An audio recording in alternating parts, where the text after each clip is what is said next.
I think it's a really great opportunity that I have to tell my story and to tell our family story and tell Mum's story, because more people need to know about it.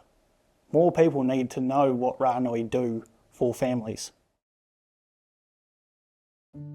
Originally went to see the doctor because of the fact that she felt tired and lethargic and sore, and looked at Mum and said, you need to go to Nelson Hospital right now. And so got to the bottom of the Taka Hill, and I think Mum passed out. Ambulance came and picked her up. She was staying in Nelson. The next day she got the news that she's got leukaemia. Rang me and gave me the news. It was pretty hard to deal with, you know. Like, we sat there and, you know, there was a lot of tears, you know, a lot of emotion at the time, you know, like the one and only parent I've got has just been diagnosed with a disease that can't be cured. But even, you know, we had our little cry, and after that, you know, she sat there and said, well, I'm not going to let it get me down. I'm not going to let it ruin my life. You know, I'm going to fight it. I'm going to enjoy my time. Mum, being the way she was, she sort of wanted to be quite self-reliant. She was just that kind of person. She just held her own, and she might do, you know, with everything. I think she had 3 jobs at one point. She taught us, well, everything there is to know about life. Always walk around, always be nice to people, be polite. Taught us that if there was anything that we could do for other people, do it for other people. Look at the silver linings, look at the positives, you know. Even when she, you know, had the hand that she was dealt, she was still looking at the positives. She found out about Rānui. She came straight here, and, you know, Rānui really opened their doors up for her, took her in, and she sort of became part of the Rānui family here. So the time that she had at Rānui for us was more or less time for us to get closer as a family, you know, make the memories that we can in the time that she had left. Because we never really had much time together as a family, you know, with her working and the family not being in one central point.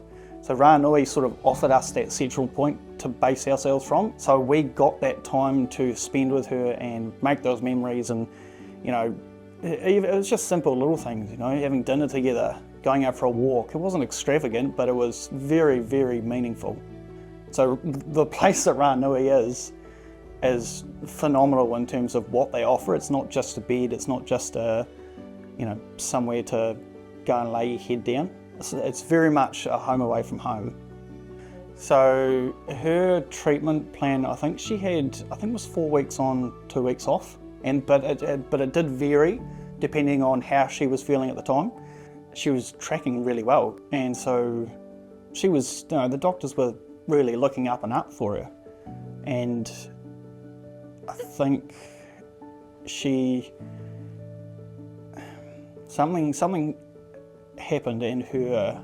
We got the news that she was not doing that great, and there was everyone in the room, all the close family was there, all the uncles, the aunties.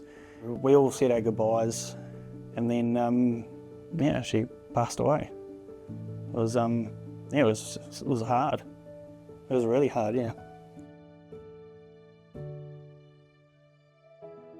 Mum always had a plan, and it was, you know, it was great for us to find out what her plan was with her will.